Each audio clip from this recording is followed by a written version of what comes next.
சண்முகம், சண்முகம் வாங்க. சீக்கிரம் கதவை சாத்திட்டு வா.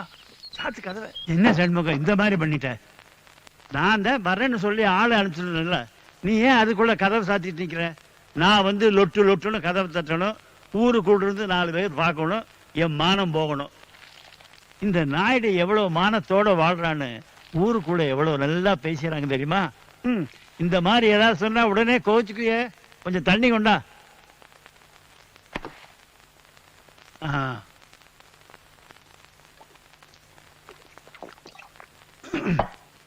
அம்மா 1க்கு 3 இருந்து ஒண்ணுக்குமே பிரயோஜனம் இல்லை. உன்னை பார்த்ததுமே பாதி திருப்தி ஆயிடுச்சு, மீதி சொல்லணுமா? அம்மா நீ ஒரு புஸ்தகம் கேட்டிய ஞாபகம் இருக்கா? அதையும் வாங்கிட்டு வந்திருக்க. இந்தா இதையும் வச்சுக்கோ. அப்புறம் உனக்கு பிடிச்ச மாதிரி ஒரு பட்டு போடுவேன், இந்தா வச்சுக்கோ.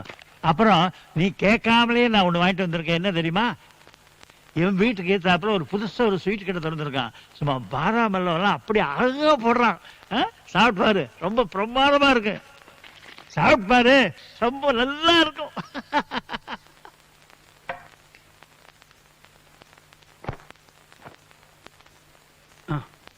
என்ன போடுறீங்க?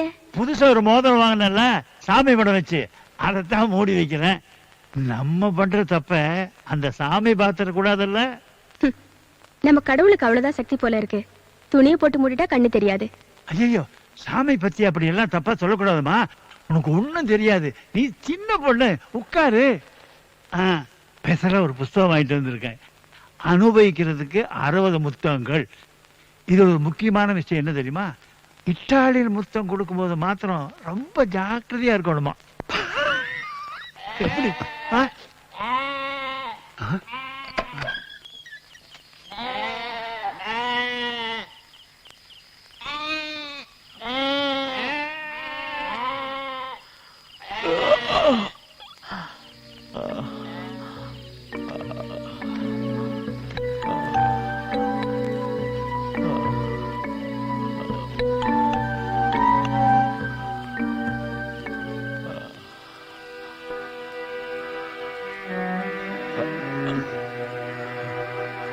செண்பகம், செண்பகம், கதவு தர.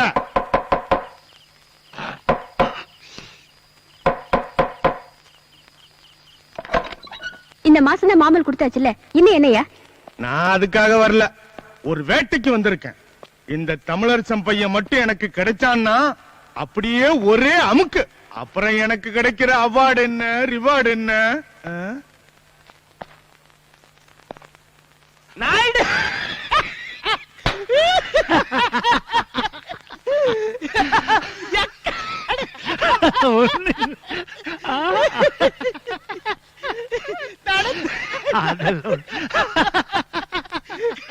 ஐயோ,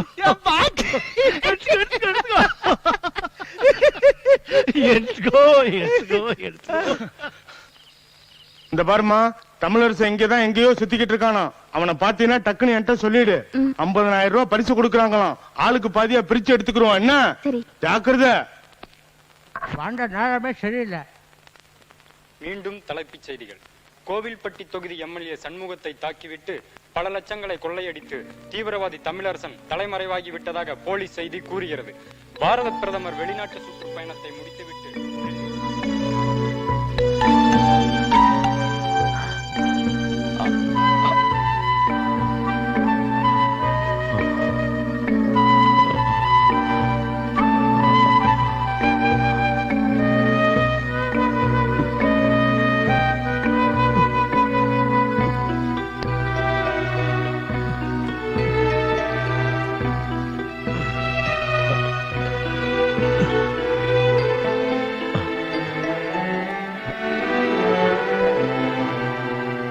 நல்ல வேளை, உங்களுக்கு சீக்கிரம் குணமாயிடுச்சு. நான் யாருன்னு தெரியாம, எந்த பலனும் எதிர்பார்க்காம நீங்க என் மேல காட்டின அன்புனாலதான் நான் உயிரோட இருக்கேன். நீங்க யாருன்னு எனக்கு தெரியும், உங்க கொள்கை என்னன்னு தெரியும், நீங்க ஏழைகளுக்கு எவ்வளவு தேவைன்னு தெரியும், உங்களை போலீஸ் தேடுதுன்னு தெரியும். எனக்கு பாதுகாப்பு கொடுக்கிறது எவ்வளவு ஆபத்துன்னு உங்களுக்கு தெரியாதா? ஆபத்தா? நான் சந்திக்காத ஆபத்தா? காதலிச்சவன் கைவிட்டுட்டு போயிட்டான். தாலி கட்டினவன் சந்தேகப்பட்டு தள்ளி வச்சுட்டான். வாழ்க்கை கொடுக்கறேன்னு கூட்டிட்டு போனவன் என்னை வச்சு வியாபாரம் பண்ண ஆசைப்பட்டா. ஒரு ஆம்பளை எத்தனை பொம்பளைங்களோட தொடர்பு வச்சிருந்தாலும் அந்தஸ்துன்னு சொல்ற இந்த சமுதாயம் நான் 2 பேரோட வாழ்ந்தேங்கிறத காரணம் காட்டி என்ன விபச்சாரி ஆகுற வரைக்கும் துரத்தி துரத்தி ஜெயிக்கவும் ஜெயிச்சுதே.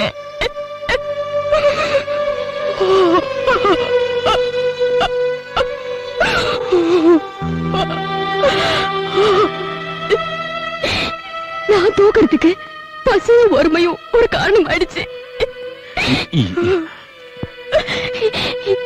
இதுக்கெல்லாம் ஒரு விடுவு காலம் வரவே பெறாத தமிழரசன். நம்ம மாதிரி ஏழைங்க விடுற கண்ணீர் இந்த கேடுகட்ட சமுதாயத்தை எரிச்சிடும். பல கோடி ஏழை மக்களுடைய வாழ்க்கை இன்னைக்கு கேள்விக்குறியாக்கப்பட்டதுக்கு காரணம் சில பேர் கையில பல கோடி குவிஞ்சிருக்கிறதுனாலதான்.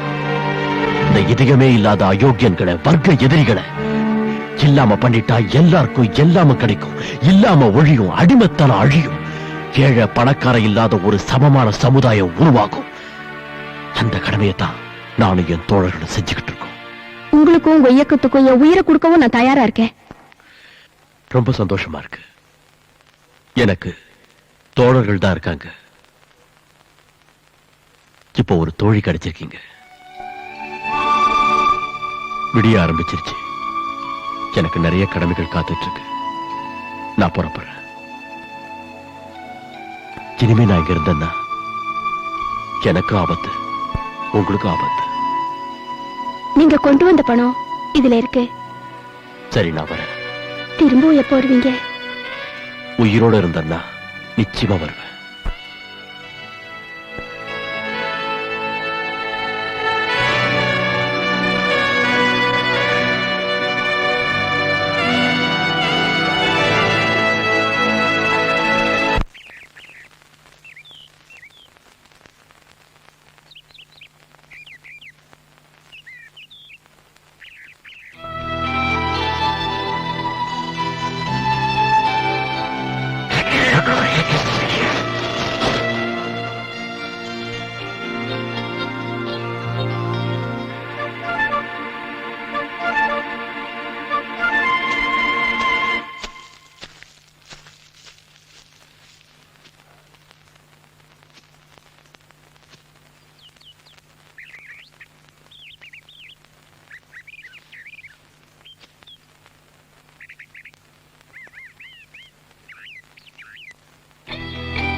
என்னாச்சு போது?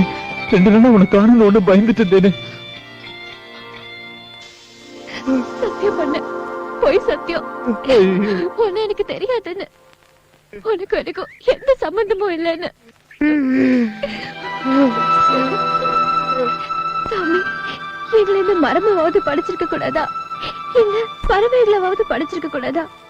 ஏன் எங்களை மனுஷங்களா படிச்சு வேற வேற ஜாதியில பிறக்க வச்ச எங்களை எப்படியாவது சேர்த்து வச்சிரு சாமி.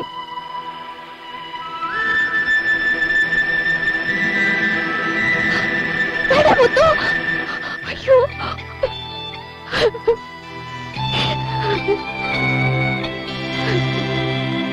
ஊருக்குள்ள புதுசா ஒரு சாமியார் வந்திருக்காரா? வாங்கடா டேய்.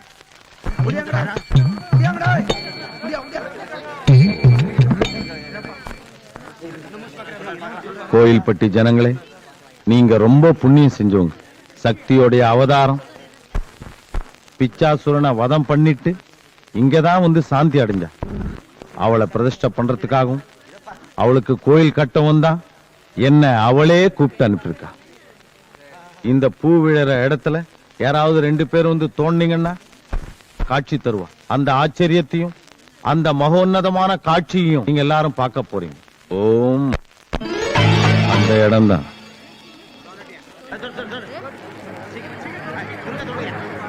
ஓம்.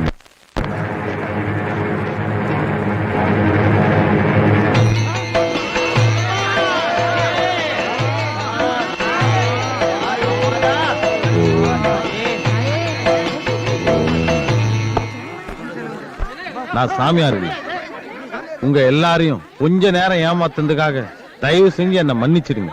நான் இந்த ஊருக்கு வந்ததோட நோக்கம் உங்க அறியாமைய போக்குறதுக்கும் எது உண்மை எது பொய்ன்னு புரிஞ்சுக்கிற பகுத்தறிவை வளர்க்கறதுக்கும் கடவுள் இல்லங்கிற உண்மையை பிரச்சாரம் பண்றதுக்கு தான் வந்திருக்கேன்.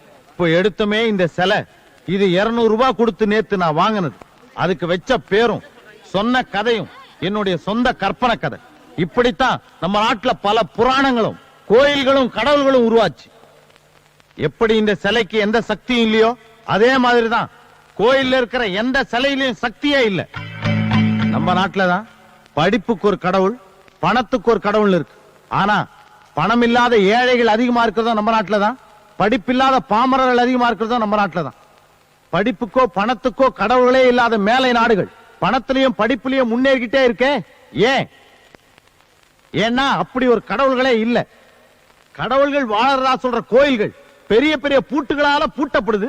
தங்க நகைகளால அலங்கரிக்கப்பட்ட கடவுளோட ஊர்வலங்கள் முன்னாடியும் பின்னாடியும் ஆயுதம் ஏந்திய போலீசாரால் பாதுகாக்கப்படுது. தன்னையும் தன் நகைகளையும் கடவுளால காப்பாற்ற முடியாதா? முடியாது. ஏன்னா கடவுளே இல்ல. காலங்காலமா நாம கடவுள்களை கும்பிட்டுட்டு தான் இருக்கோம், புது புது கோயில்களை கட்டிக்கிட்டு தான் இருக்கோம்.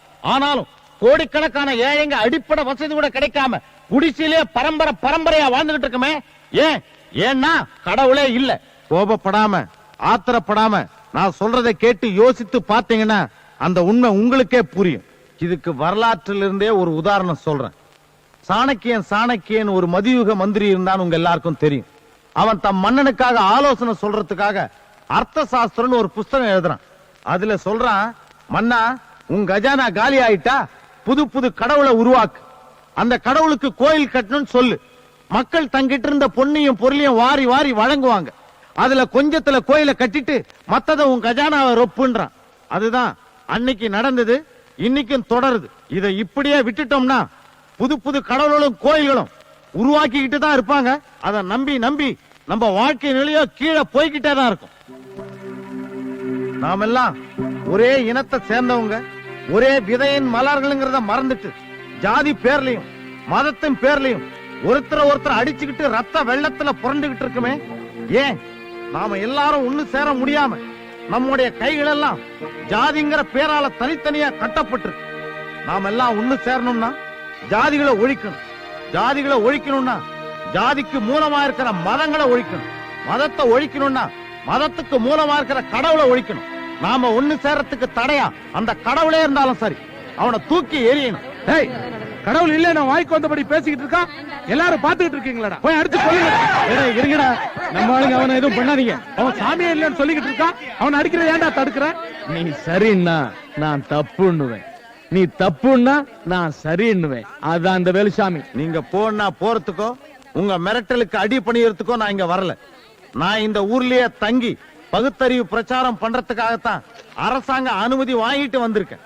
இந்த திரைப்படத்தை முழுமையாக கண்டு மகிழ உடனே டவுன்லோட் செய்யுங்கள் Raj digital TV OTT app. வருடத்திற்கு வெறும் 299 ரூபாய் மட்டும்.